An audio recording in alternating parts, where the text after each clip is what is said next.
Brian, it's another disappointing defeat, this time at the hands of Bolton. There were a couple of talking points in that game, but to start off, we would just get your overall thoughts on that 90 minutes. Threw it away. Poor mentality. 1-0 up again, and we become a hard luck story, and that's down to us, nobody else. We were in control of the game. We were 1-0 up, forcing errors from them.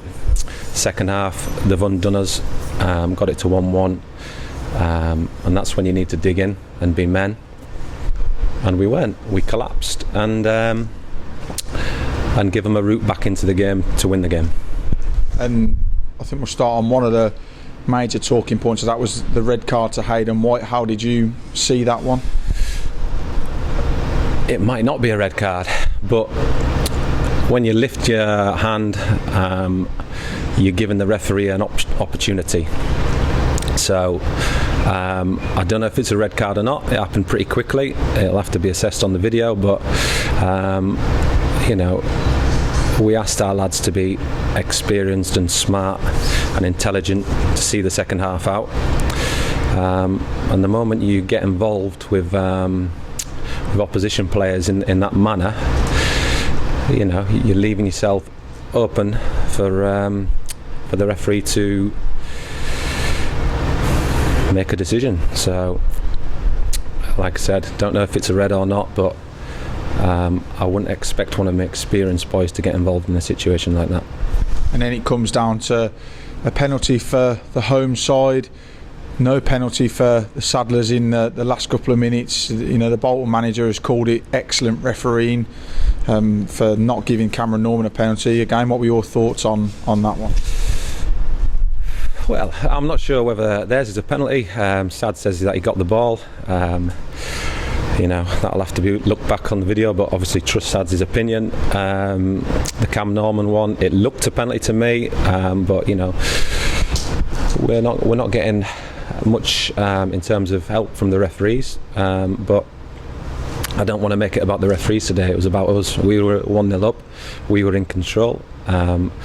We're playing a team that was undefeated in 11, who was in red hot form, and they've got 3 subs on the side of the pitch ready to come on because they were struggling to break us down, and then we go and allow them a route back into the game. It seemed as though the game plan to come here against a side that you've mentioned were red hot in form was to frustrate them, and they seemed frustrated up until they got that point. Doyle scored from the penalty spot, but he's done nothing else really in the game.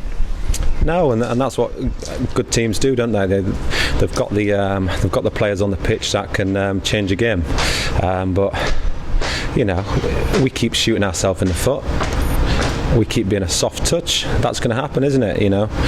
I don't want a mentality at the football club where we pat ourselves on the back for performance and not get the result. No, we have to change that culture, and it stinks at the minute of a real weak mentality, and we've got to change that. And whilst the disappointment's here and it's going to hurt for a couple of days, we've got a direct opportunity now to go and put that right and really pick up what could be really valuable points next time out. Yeah, it's a massive week, isn't it? Southend and Grimsby. Let's not hide away from that. It's a massive week, and we need to dust ourselves down and get ourselves ready for that game. And we will look forward to it. Like I keep saying, the performances are there. It's just the results, and can't keep saying that. We need the results, and starting against Southend. How do you pick that team up now? How do you pick your team up now from what is obviously going to be a disappointment after controlling a game like that to go into a game like Southend on Tuesday? Now, how do you pick your team up? Well, they've got to learn from it. They've got to dust themselves down and learn from it. It's a real valuable experience what's happened out on that pitch. You've come to the most informed team in the league, and your game plans worked a treat. But unfortunately, like I keep saying, we keep shooting ourselves in the foot, whether it's penalties or late goals or red cards. We keep shooting ourselves in the foot, and that's not good enough, to be honest. It's got to change.